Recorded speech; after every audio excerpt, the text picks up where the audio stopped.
آپ کے آقا و مولا حضور ختم المرتبت صلی اللہ علیہ وآلہ وسلم، ہمارے ماں باپ ان پہ قربان، کثرت کے ساتھ ایک دعا مانگتے تھے، یا مقلب القلوب ثبت قلبی علی دینک، اے دلوں کو پھیرنے والے میرے دل کو اپنے دین پہ ثابت رکھنا۔ ام المومنین رضی اللہ تعالیٰ عنہ فرماتی ہیں کہ میں نے حضور علیہ السلام سے پوچھا کہ حضور اسلام لانے کے بعد بھی اس کی ضرورت ہے کہ یہ اللہ کی بارگاہ میں عرض کریں؟ تو آقا کریم نے ارشاد فرمایا کہ دل رحمان کی 2 انگلیوں کے درمیان ہے، وہ جس طرف چاہے پلٹ دے، بے نیاز ہے، تو اس لیے ہر وقت اس سے مانگنا چاہیے اللہ میرا دل سلامت رہے، دین پر قائم رہے۔ ورنہ ہم دیکھتے ہیں کتنے لوگ ہیں بظاہر اچھے ہوتے ہیں لیکن انجام بخیر نہیں ہوتا۔ انما الاعمال بالخواتیم، اعمال کا دار و مدار حسن خاتمہ پہ ہے۔ خاتمہ کیسا ہوتا ہے؟ حضرت سہل بن سعد الساعدی رضی اللہ تعالیٰ عنہ فرماتے ہیں کہ ایک غزوہ میں ایک مالدار شخص بڑی بے جگری سے لڑ رہا تھا، اس جرت سے لڑ رہا تھا کہ ہمارے دل میں آیا کہ کیا بات ہے۔ آقا کریم علیہ السلام نے دیکھا تو فرمایا جس نے اہل جہنم میں سے کسی کو دیکھنا ہوتے سے دیکھ لیا۔ بڑی حیرت ہوئی۔ ایک صحابی کہتے ہیں میں اس کے پیچھے ہو گیا کہ حضور علیہ السلام نے جو فرمایا ہے کوئی وجہ ہوگی تو میں دیکھوں ماجرا کیا ہے۔ تو کہتے ہیں جب وہ لڑتے لڑتے زخمی ہو گیا تو اس نے اپنی ہی تلوار کو اپنے سینے میں یوں رکھ کر کے اپنا وزن اس اوپر ڈال دیا اور 2 کندھوں کے درمیان سے تلوار ادھر نکل گئی اور یوں خودکشی کر لی۔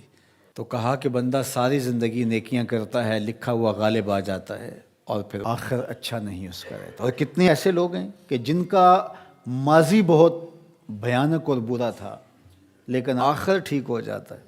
تو اس لیے ہمیشہ اللہ سے انجام بخیر کی دعا مانگو۔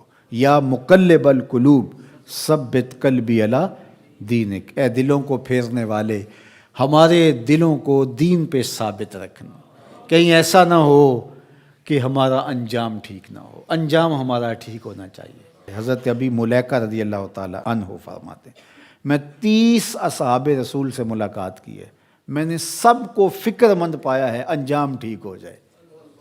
جنہوں نے اپنی آنکھوں سے حضور کو دیکھا وہ بھی ڈر رہے ہیں ہمارا انجام ٹھیک ہو جائے۔ رنگا رنگ سہیلیاں پرن کڑے، پر پریا اس دا جانیے جس دا توڑ چڑھے۔ ہمیں ایک اور دعا ترغیب دی گئی قرآن مجید میں اہل ایمان کو، اور وہ کیا؟ ربنا لا تزغ قلوبنا بعد اذ ہدیتنا وہب لنا من لدنک رحمہ انک انت الوہاب۔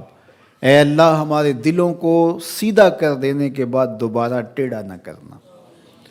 یہ دل سیدھے ہیں تو سیدھے ہی رہیں، یہ کبھی دوبارہ ٹیڑھے نہ ہوں۔ یہ نرم ہیں تو نرم ہی رہیں، کہیں پتھر نہ ہو جائیں۔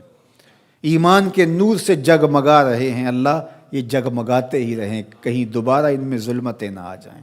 لا تزغ قلوبنا بعد اذ ہدیتنا، ہمارے دلوں کو سیدھا کر دینے کے بعد دوبارہ ٹیڑھا نہ کر دینا۔ وَهَبْ لَنَا مِن لَدُنْكَ رَحْمَةً، اور ہمیں اپنی جناب سے رحمتیں عطا کر دے۔ اِنَّكَ أَنْتَ الْوَهَّابُ، تو وہاب ہے، اپنے کرم سے اپنے فضل سے ہمیں مالا مال فرما دے۔ تو میری دعا ہے اپنے لیے سب سے پہلے اور آپ سب کے لیے اور اپنے جملہ دوستوں کے لیے، پیر بھائیوں کے لیے، سب ملنے والوں کے لیے کہ اے اللہ ہم سب کو ہمیشہ ثابت قدم دین پہ رکھنا، آخری ہچکی تیرے نام پہ آئے، تیرے محبوب کی غلامی میں آئے، ہم سب کا خاتمہ ایمان پہ۔ ایک ایک کر کے دوست ہم سے جدا ہو رہے ہیں، ہم بھی اس دنیا پہ مستقل رہنے والے نہیں ہیں، کوچ کر جانے والے ہیں۔